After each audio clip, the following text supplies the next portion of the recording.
Okay, so I guess I'll put on the official FEniCS shirt for my talk. So, on one hand, this is going to be quite a bit different from the talk that Scott just gave. On the other hand, this is actually going to have deep inside a certain similarity.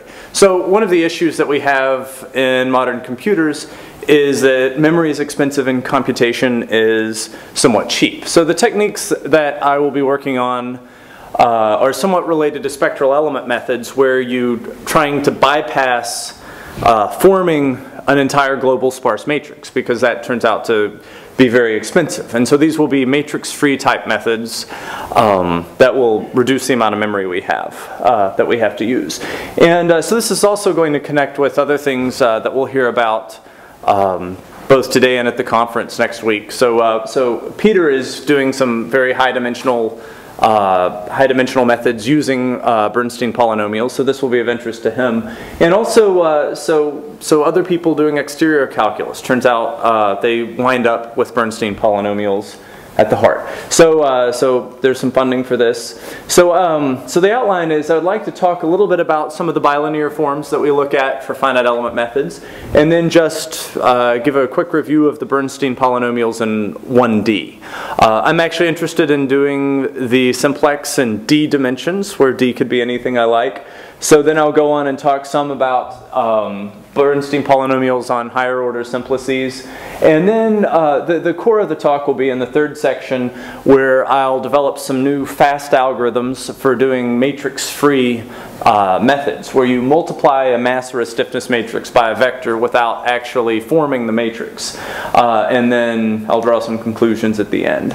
Okay, so the things that I would like to be able to do is to go towards both high polynomial degree and also perhaps high spatial dimension. Well, high spatial dimension could be 3, but it could be even higher, as we'll hear from Peter later on. And also, people doing splines, people doing exterior calculus are really starting to look a lot at Bernstein polynomials. So I would like to start looking at some algorithms for how we can use them in finite element methods.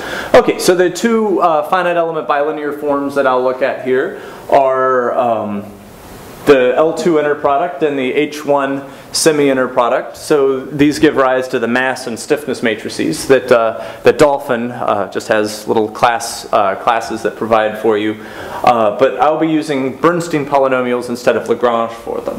So the starting point here that using Bernstein polynomials has in common with Lagrange polynomials that we currently use in Dolphin is is this. We have say a mesh for cubics, and you can tell that was not a great job on the figure, but you can see how this is cubics, and you've got some global degrees of freedom associated with vertices and edges and cell interiors.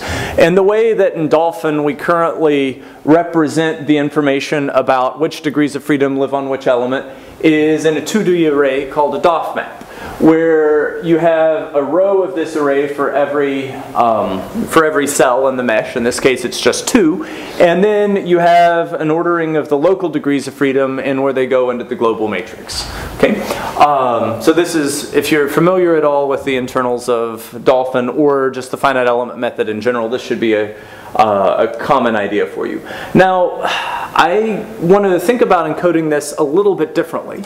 You can think about this as a sparse matrix, which is the number of global degrees of freedom across in the columns, and it's the number of cells times the number of local degrees of freedom for the rows. So I've put in a horizontal line here to separate the local degrees of freedom on cell 1 from the local degrees of freedom on cell 2. Now, it turns out multiplying this by a vector is exactly the same thing that you would get by running through the DOF map to go from global degrees of freedom to local degrees of freedom. And similarly, the transpose of this matrix takes local degrees of freedom and assembles them into a global degree of freedom. Okay. So one way you can write a global assembled matrix, a mass matrix or a stiffness matrix for the finite element method, is is as follows. So your global matrix is this assembly operator that comes from the DOF map. And so this scatters the global degrees of freedom to cells. Then you can apply this. It's a block diagonal matrix that has the element mass or stiffness matrix along the diagonal. And then this assembles the result together. Spectral element people will sometimes refer to this as a scatter and gather. The term comes also from parallel computing.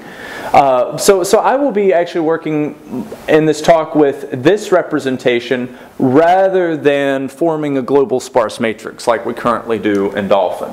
Okay, now so this is a different algorithm, and it's something that in Dolphin we might want to look at supporting in the future. So fully assembled, we generally spend a high cost of building this global matrix A because we have to go through the sparse matrix data structures. On the other hand, once it's assembled, at least for low order polynomials, you get a very fast matvec because you cook it into a nice compressed format that supports that well. Once you have the matrix entries in hand, you can feed it to your solver libraries and do algebraic preconditioning, like incomplete factorizations, or if the matrix is right for it, algebraic multigrid.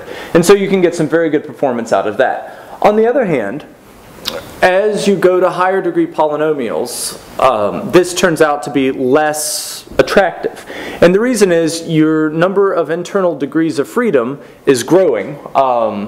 It looks like n squared, where n is the polynomial degree if you're in 2 dimensions, and it's n cubed in 3D. Now, so if you have these n squared or n cubed local degrees of freedom, then you have n to the 4th or n to the 6th entries of your element stiffness matrix that you have to solve and put into the global sparse matrix. So, there are things like static condensation that are known in the engineering literature to deal with this, but still you have large memory requirements for this. On the other hand, when you do these element by element methods, and these are well known. It was element by element conjugate gradients were worked out in the 1980s. The spectral element people use them with fancy algorithms on each cell. So you scatter the local degrees of freedom, and then somehow you apply the element-wise matrices. Maybe you do just a numerical quadrature method. Maybe you actually build or store each element matrix and then do a matrix vector product on it. Or maybe you have some other kind of fancy matrix-free algorithms for it. So the nice thing about this is unless you're actually storing each of the element mass or stiffness matrices, your storage actually looks like the number of cells times the local polynomial space, rather than the square of the polynomial space. On the other hand, you don't have the globally assembled matrix, so preconditioning is a little bit tougher. You don't have access to AMG or ILU stuff. Okay, so that's an overview of some of the trade-offs between global matrices and unassembled matrices. Okay, now just a quick review of the Bernstein polynomials in 1D, and then I'll move in, because the notation gets a little bit more complicated in higher dimensions. So we'll work on the interval 0, 1. So you just have 2 things that you can call the barycentric coordinates, x and 1 minus x. These are the polynomials that are linear and 0 at one endpoint and 1 at the others. So the Bernstein polynomials, you can define these b tildes as just one of, x to the n, 1 minus x to the n minus I, and then you weight this with the binomial coefficient. And then if you take n plus 1 of these are the Bernstein polynomials on the line segment. Okay, so they have some interesting properties. They're a little different than the Lagrange polynomials in that they're totally non-negative, and what's more is they're only 0 at 1 or 2 points.